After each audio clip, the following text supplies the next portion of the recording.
Bonjour à toutes et à tous. Donc aujourd'hui, je fais cette vidéo à propos d'une préparation pour un match. Donc c'est une préparation où je vais préparer un match à decklist ouvert.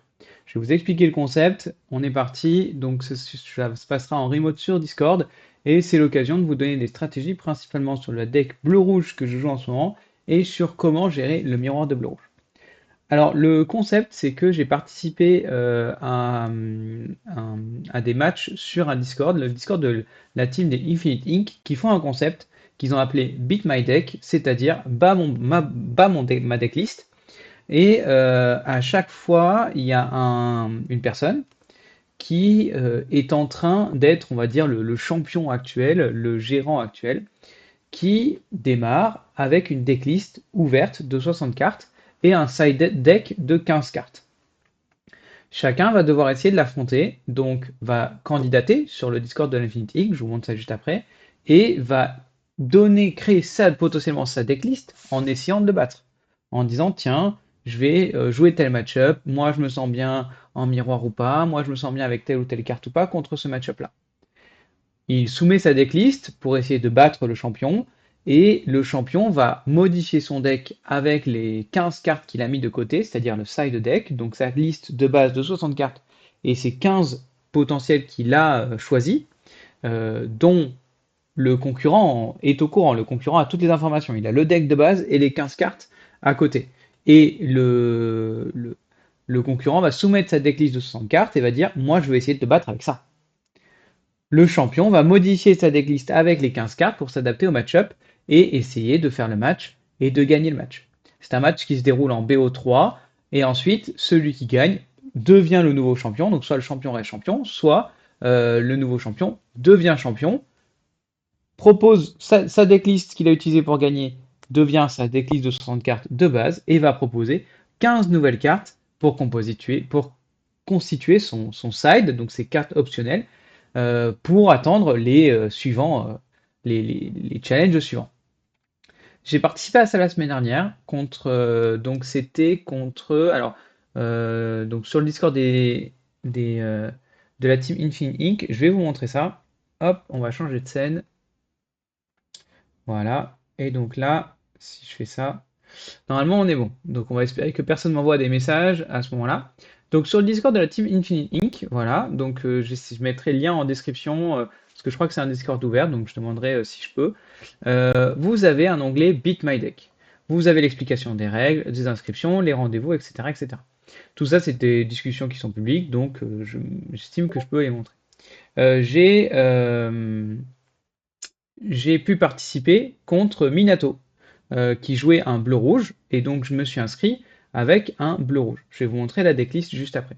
J'ai réussi à battre, donc là c'était ma decklist que j'ai utilisée pour essayer de battre Minato qui jouait bleu-rouge.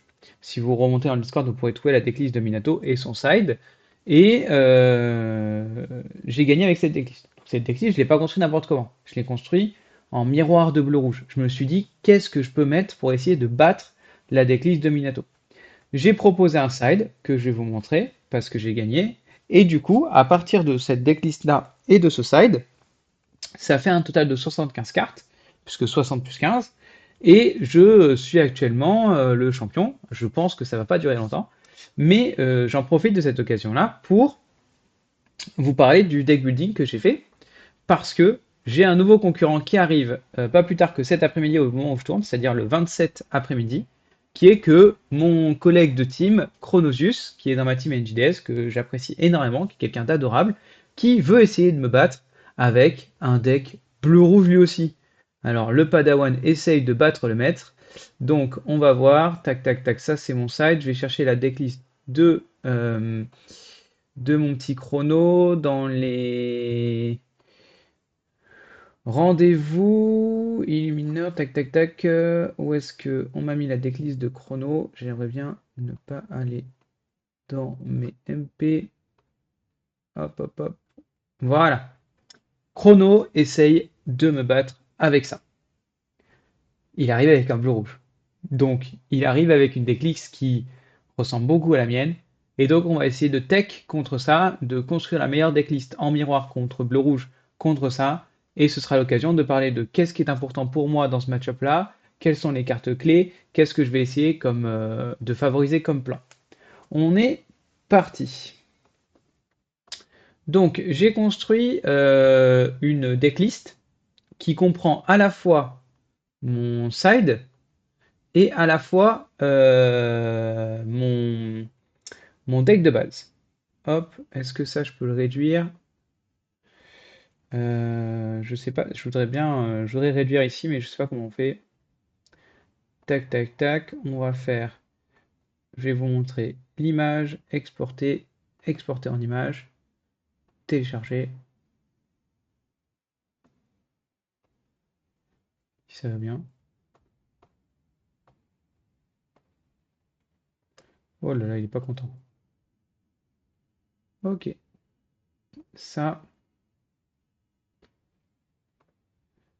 téléchargement, hop, hop, hop là. Donc, voici la decklist comprenant les 75 cartes au total, c'est-à-dire mon deck de base avec lequel j'ai battu Minato et les 15 cartes supplémentaires. L'objectif, ça va être d'enlever 15 cartes qui vont me permettre d'avoir mon deck de 60 cartes contre Chronosus. On est parti pour faire ça. Alors, pour moi, explication en gardant cette decklist en vue, les clés du match-up, c'est principalement la draw. Celui qui va pouvoir gérer le plus souvent son adversaire, qui va arriver à l'épuisement, va gagner. Celui qui va poser une menace qui sera vraiment une menace, qui va gagner beaucoup de l'or ou beaucoup de cartes advantage que son adversaire ne pourra pas gérer, va perdre. Donc c'est un match-up d'épuisement. C'est un match-up de je pose une menace, tu la gères, je gère ta menace, etc., etc. Les principales menaces sont bien connues, c'est-à-dire les deux Tamatoa, que ce soit le gros ou le petit, le sous-fétiche, bien sûr, et on a des menaces qui sont déjà un cran en dessous, c'est-à-dire la Sisu, qui leur quand même à 3, le Maui requin, qui peut être présent dans certaines decklists, notamment la mienne, qui peut être très énervant parce qu'il permet de faire du CA un petit peu, et surtout de gagner globalement en général, en fin de jeu, il va pareil permettre de gagner 2 à 3 par tour. Je fais 2 actions, je gagne 2, je pars à l'aventure, je gagne 1. Donc ça devient lui aussi une créature qui aura 3. Et la dernière menace, c'est le Flaversham. Plus simple à gérer, mais ça reste une des menaces principales du deck, parce que l'adversaire va pouvoir faire beaucoup de CA. Donc, déjà, moi, si je joue dans un match-up bleu rouge contre bleu rouge, j'ai envie de maximiser mon nombre de menaces. Jouer avec 4 Flaversham, c'est normal. Jouer avec 4 Tamatoa, c'est ce qui me donne très envie contre bleu rouge.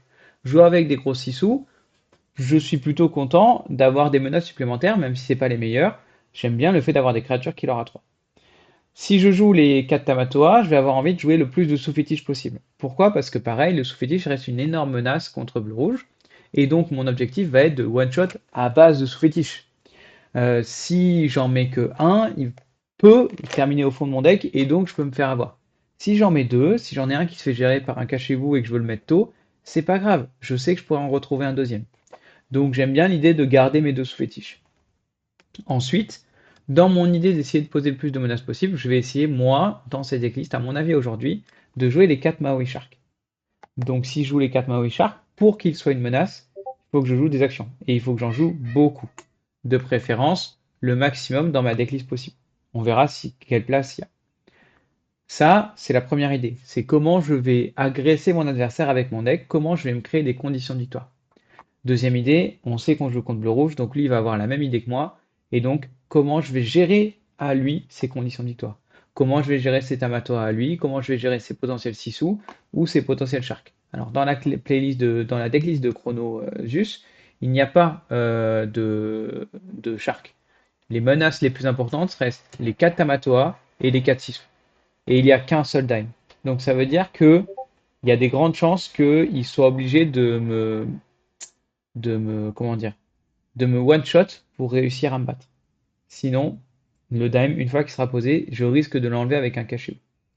Attention, on fait bien attention. Il y a d'ailleurs dans son deck deux cachez-vous. Il ne faudra pas que je. Alors, je mute tout ça. Hop, désactiver toutes les notifications Discord.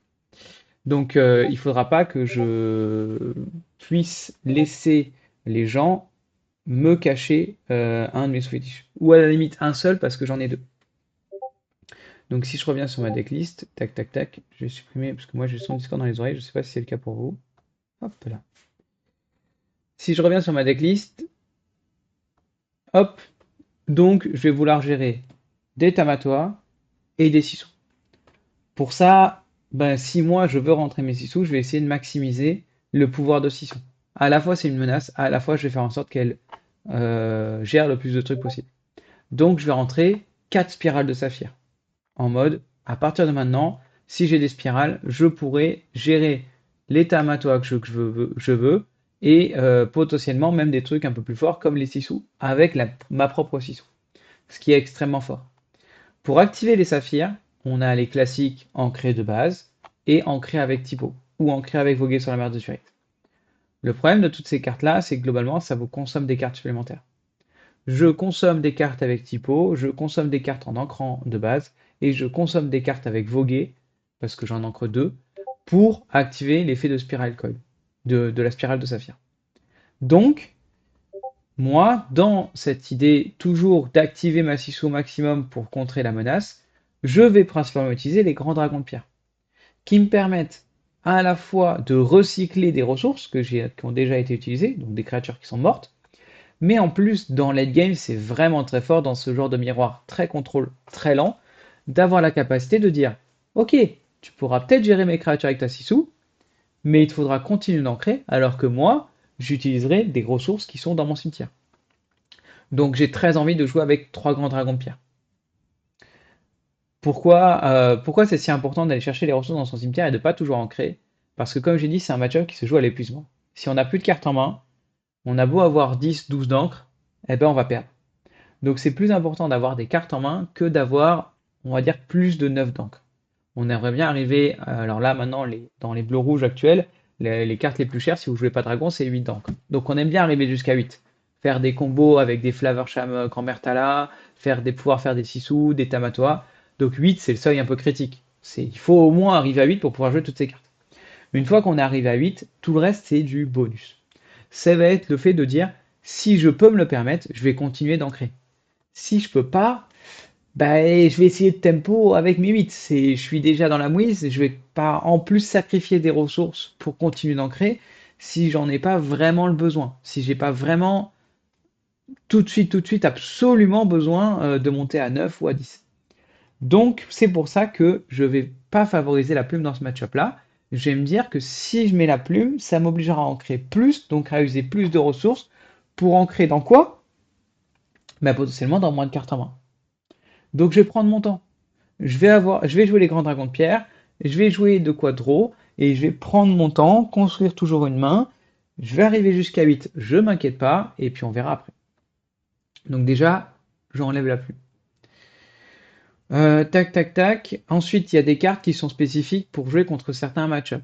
Moi, je sais que dans ce match-up-là, des cartes comme Maui, l'idole des hommes, donc le Maui charge, ne m'intéressent pas trop. Pourquoi? Mon objectif, c'est de gérer ces créatures quand elles sont redressées avec la Sisu ou avec un Soyez prête au pire du pire. Deuxième objectif possible, c'est de gérer ces cartes quand elles sont inclinées potentiellement avec le Maui Shark. Parce que j'ai cette menace, utilisons sa double utilité. Utilisons le fait que de 1 c'est une menace, et de 2 il peut me permettre de faire du CA, s'il penche ses créatures. Donc le Maui Shark, j'ai bien envie dans les C4. Potentiellement, si je garde le Maui Shark, garder une ou deux sphères de vitalité pour surprendre mon adversaire et essayer de faire du CA, ça peut être extrêmement fort en bleu-rouge. J'ai pas obligatoirement besoin d'aller chercher un soyez prête. Simplement, je récupère un bleu lumière, je suis très heureux. Je vais faire du CA, un point de leur passif, etc., etc. Donc, aller chercher une ou deux sphères de vitalité, ça me plaît. En profiter pour garder ce combo Maui Shark sphère et donc enlever les Maui idoles des hommes qui sont utiles dans des match-up agressifs parce qu'il faut qu'on ait un T5 réactif. Là, je me dis qu'au T5, j'aurai le temps. C'est pas grave, je ferai autre chose. Je ferai des grands-mères Tala, je ferai des Flavorsham, je ferai des bleus lumière même seul pour imposer. C'est un match-up qui va être sur la durée, c'est un marathon. Donc déjà, les Maui, idoles des hommes, je pense que je vais les enlever. Ensuite, le Scar est un peu le même concept. C'est un peu l'entre-deux. C'est à la fois un Maui, idole des hommes, mais à la fois une menace parce qu'il leur quand même à deux. Mais pareil, si j'ai déjà tellement de menaces avec mes Sisu, mes Maui requins, et bien sûr les méga menaces qui sont les deux Tamatoa, est-ce que j'ai besoin encore d'une menace secondaire? Parce que le Scar, ce sera jamais une menace aussi grande qu'un Tamatoa. Donc ça restera à peine une menace du genre d'un Maui Shark. C'est juste une créature qui leur a deux. Est-ce que c'est suffisant pour prendre la place? Je ne pense pas dans ce match-up. J'ai déjà suffisamment de menaces. Ensuite, je vais aimer, pour parler de tout ça, je vais aimer toutes les cartes qui font draw. Donc bien sûr, plus que le but c'est d'avoir plein de cartes en main, les Flaversham, les Grand Bertala, ultra important. Les Tamatoa, le petit, moi j'en ai que 3 dans mon deck total, donc je vais en jouer le maximum. Je fais en G3. Les Visions de l'avenir, j'adore. Les Voguer vers le futur, j'adore. Les Voguer vers le Méditerranée, j'adore. Le Bleu Lumière, là j'ai la chance de pouvoir en accéder à 4, puisque j'avais créé un deck contre Bleu-Rouge. Donc je vais garder les 4. Les grands dragons, on en a déjà parlé, je vais les garder. Et maintenant, qu'est-ce que je fais du reste? Il me reste la Sissou, la bagarre dont j'ai pas parlé, les cachez-vous, les vies d'un pirate, les soyez prêtes, c'est du anti-menace, bien sûr que je vais mettre les deux. Si j'en avais trois, ce serait peut-être l'occasion de mettre trois. Chrono, on a trois.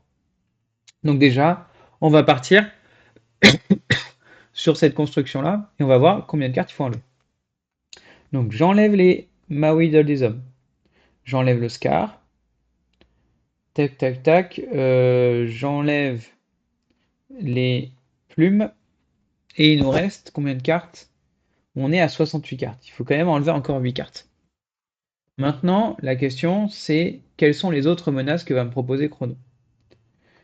Chrono, tac tac tac, il va me proposer la dernière menace que j'ai, c'est le Flaversham. Le Flaversham, bien sûr, il se fait gérer par mes Sissou et par mes Medusa, par exemple. Mais le Flaversham, le problème, c'est que le but, c'est de le gérer en early. Donc, c'est là où on va réfléchir à ce combo bagarre-Sissou. Lui, il en joue beaucoup. Mon Flaversham en early, il va mourir, c'est sûr. Est-ce que c'est grave? C'est chiant parce que c'est pas un Flaversham qui reste en vie et qui continue à draw, c'est quasiment gagné. Mais c'est normal aussi. Je m'attends à que mon Flaversham ne vive pas, donc il ne va pas vivre. Chrono a bien géré pour dire tu n'auras jamais de Flaversham qui va vivre tôt. Moi, je vais partir dans la réflexion de me dire si je joue contre un match-up bleu-rouge, les petites Sissou là, elles me saoulent parce qu'elles sont non ancrables, donc celles-ci.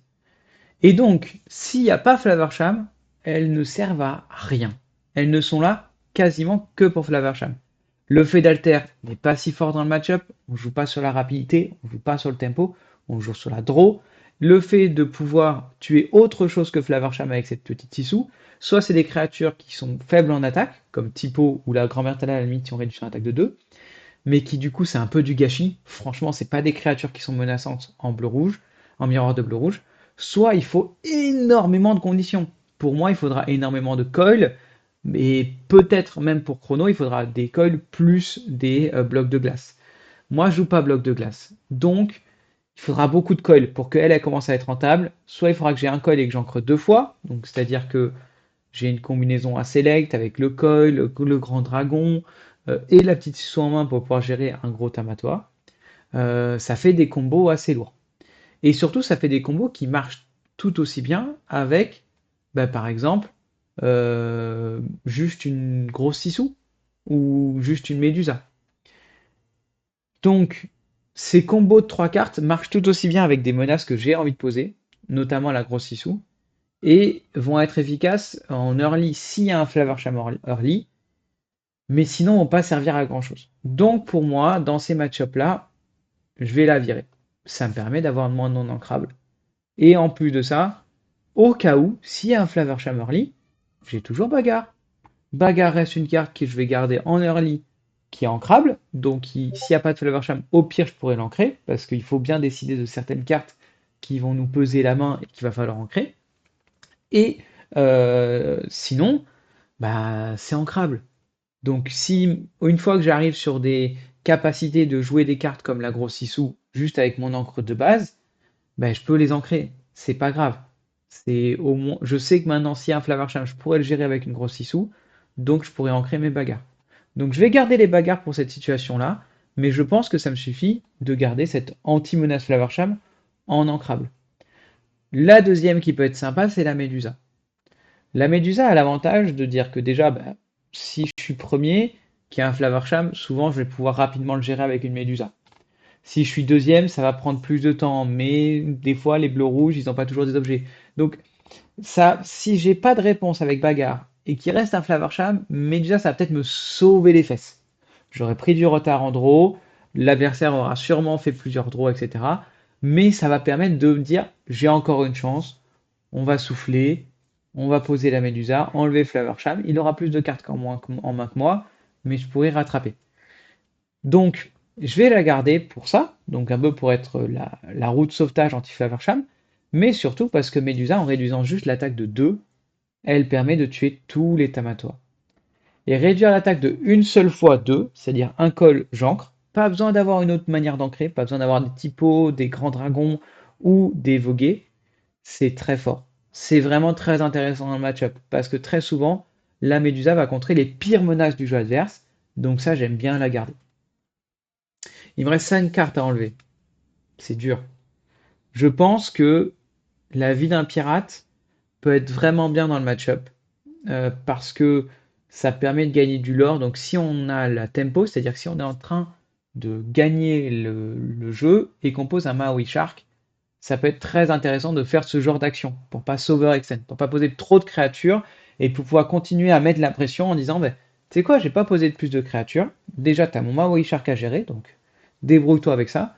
Mais entre-temps, je vais faire plein d'actions et des actions qui me font gagner beaucoup de l'or. Donc ça peut être intéressant, mais c'est un deuxième plan de jeu. Vu que je ne joue pas les lieux, donc vu que je joue pas cette version un peu grignotage de l'or passif, je vais pas les jouer. Pour moi, c'est surtout plus que pour les 3 de l'or qu'elles peuvent m'apporter avec le Maui Shark. C'est surtout que la vie d'un pirate, je voulais en avoir dans ma decklist possible contre potentiellement des agros pour leur enlever 2 de l'or. Il me reste 3 cartes à enlever et ça peut être que des ancrables parce que j'ai 14 non ancrables, donc c'est pas grave. 3 cartes à enlever, 3 cartes à enlever. Il y a potentiellement les cachez-vous. Bleu lumière, j'aime bien qu'on ait 4.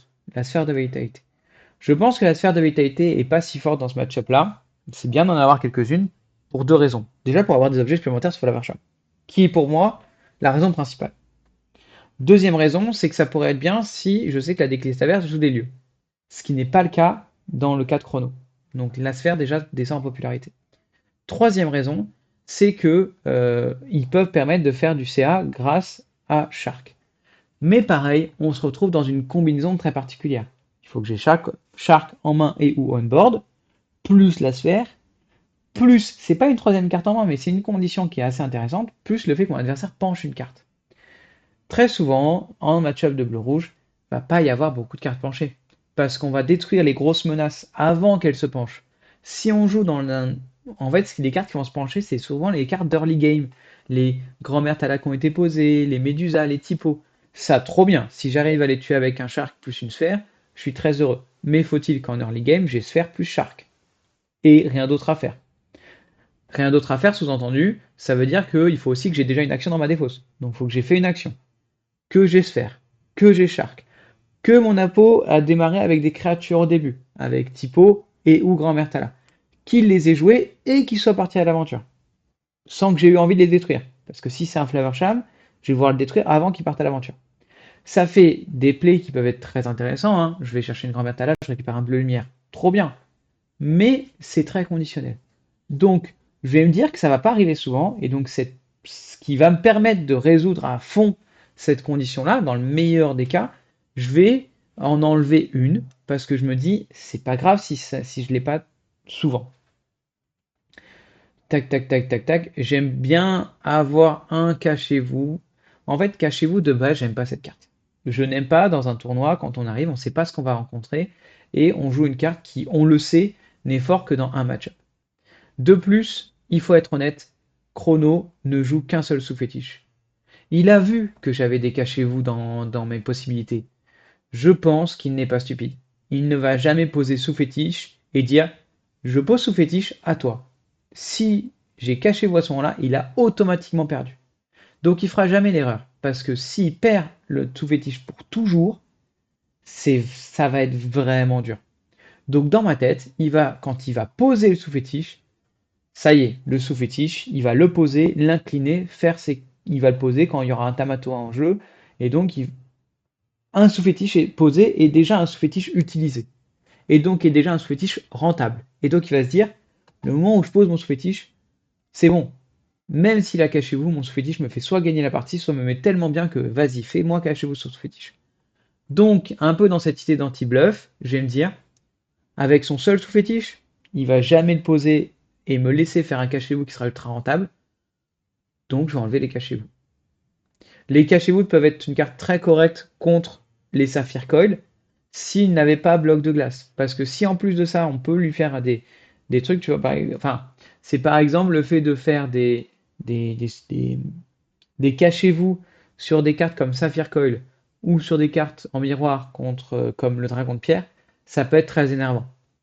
Parce que c'est des cartes qui peuvent vraiment nous aider pendant tout le reste de la partie. S'il le fait, je gagne un encre. C'est énervant. Est-ce que ça veut dire que j'ai perdu? Non. Le pire, c'est s'il le fait sur un de mes sous-fétiches. Donc, je vais me dire que ça pourrait être un play d'enlever un de ces Sapphire Coil.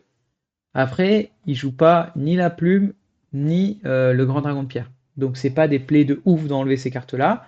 Et si même je dois enlever un Sapphire Coil, lui, ce coquin, il joue les Ice Blocks. Donc, il trouvera toujours un petit moyen de me réduire. Donc, je préférais les enlever. Il me reste une carte à enlever. Dans zéro, bah, zéro carte à enlever. 4 typos, 4 flavors, 4 talas, plein de draws du ramp, 2 Medusa qui me permettra de gérer les menaces, 4 Maui Shark qui vont être à la fois des menaces et à la fois qui peuvent peut-être me permettre de faire du CA, 3 Tamatoa, j'en aurais bien mis 4, mais je n'ai pas le quatrième possible, 4 gros, 4 Sissou, dans l'idée de gérer les menaces. 3 visions qui peuvent me permettre d'aller chercher les cartes clés, comme Flavor Sham ou sous fétiche, ou un gros Tamatoa, du ramp avec le voguet, la bagarre qui est là principalement pour gérer le flavor au cas où, si je n'ai pas la possibilité de le gérer avec des trucs plus late, tout en étant ancrable. Bleu lumière x4 parce que ça fait du CA, c'est une carte très forte dans le miroir, même si on la chante pas, juste bleu lumière T4. 2 soyez prêtes, pareil, peut-être que j'aurais préféré en avoir 3 si j'avais la possibilité. 2 sphères de vitalité pour avoir plus d'objets sur Flavor Sham, et parce que dans ma decklist j'ai 4 requins, on va garder ça. 4 glaces à l'eau, 4 spirales pour activer mes 6 sous, les 3 dragons de pierre parce que moi dans le match-up je le trouve exceptionnel avec la spirale, on fait du CA gratuit à long terme, et si au pire il nous fait un cachez-vous sur le grand dragon de pierre, c'est pas grave, et 2 sous fétiches, dans l'idée le fait d'en avoir 2 me permettra de dire parfois j'en joue un, si tu me le gères, bah c'est pas grave, j'en ai un deuxième dans le deck, je prendrai le temps. Et surtout aussi ça peut être le cas de ah là là, des fois, en early, quand je chante un bleu lumière et que j'ai par exemple Flavorsham sous fétiche. C'est horrible parce que Flavorsham, j'en ai ultra besoin parce que j'ai besoin de draw. Mais sous fétiche dans ce match-up là, si j'en ai qu'un, je me sais que j'en aurai plus jamais. Ce qui est vraiment très compliqué d'essayer de gagner une game où on sait qu'on n'aura plus jamais de sous fétiche, de moyen de faire un combo final. Donc, c'est possible, hein, mais c'est toute une autre manière de réfléchir. Donc le fait d'en avoir deux me dit que si vraiment la carte qui est en face de ce fétiche dans un bleu lumière, c'est une carte exceptionnelle dans la situation donnée. C'est pas grave, je peux en ancrer un. C'est, ça me permet d'avoir une assurance, quoi. Voilà, on sauvegarde. J'utiliserai ce deck-là contre mon cher Chrono tout à l'heure. Et je filmerai la partie que je mettrai à la suite de cette vidéo. Donc il y aura une deuxième vidéo qui sera la partie, qui ne sera pas commentée, hein, ce sera la partie où je joue avec Chrono. Et je vais proposer cette vidéo aux joueurs de la team Infinite Inc. pour voir si ça leur plaît, si je peux la publier. Le Discord a l'air d'être un Discord ouvert. J'aurai la confirmation si la vidéo est publiée, c'est quick le Discord est ouvert. N'hésitez pas, je ne serai sûrement pas le champion quand vous irez sur ce Discord-là, mais vous avez toutes les informations. Et essayez de réfléchir à comment je vais build contre un deck, tout en ayant pour objectif de rester le plus longtemps champion de la colline, c'est très particulier. Parce que si tu veux pas de bleu-rouge, bon, tu peux. Tu prends un deck ultra agressif, tu vas le battre. Le truc, c'est que si on réfléchit comme ça, bah, le mec d'après, il va prendre un style song, il va te battre. Donc le but, c'est pas juste de battre le deck du champion. Ça, c'est la première étape. Le but après, c'est d'avoir une decklist suffisamment adaptable au reste de la méta pour rester champion. C'est-à-dire quand des gens ils vont connaître votre decklist, vous allez pouvoir rester champion avec les couleurs choisies. Je crois qu'il y a une récompense à partir du moment où on est 5 fois champion. Donc si on a 5 fois, si on a 5 matchs pendant lesquels on reste gagnant. Donc c'est très difficile. Il faut choisir une decklist qui peut combattre un peu tout, qui a une chance contre un peu tous les match-ups. C'est pour ça que des decklists avec des manières de gagner très particulières, qui sont contrables une fois qu'on les connaît, style Song, méga aggro, sont des decklists qui sont plus durs à apporter dans ces genres d'événements, parce que ben, même si on choisit pas obligatoirement le counter parfait, à partir du moment où je sais que la personne en face elle joue méga aggro, ben, je peux arriver avec un bleu rouge. Mais dès que je le sais, je vais pas du tout faire pareil mon mulligan. Et donc mes chances de gagner vont largement augmenter. Plus votre decklist elle a une manière de gagner très spécifique, très particulière, plus l'information du fait qu'elle soit cachée est importante. Parce qu'à partir du moment où votre adversaire sait votre plan principal, il va tout faire pour le contrer. Et s'il n'y en a qu'un seul et qu'il le sait à l'avance, notamment à son mulligan, ça va être extrêmement plus facile pour lui. Voilà, j'espère que cette vidéo vous a plu. N'hésitez pas à mettre des commentaires. Autant liker, j'aime bien, hein, mais ça va pas grand-chose. Moi, j'aime bien discuter. J'aime bien avoir des retours. Ça me fait vraiment plaisir. Ça fait longtemps que j'avais pas fait des vidéos. Pareil, là, j'avais l'envie. Je ferai l'envie avec, je ferai le match avec Chrono, puis on verra pour la suite. Voilà, allez, ciao!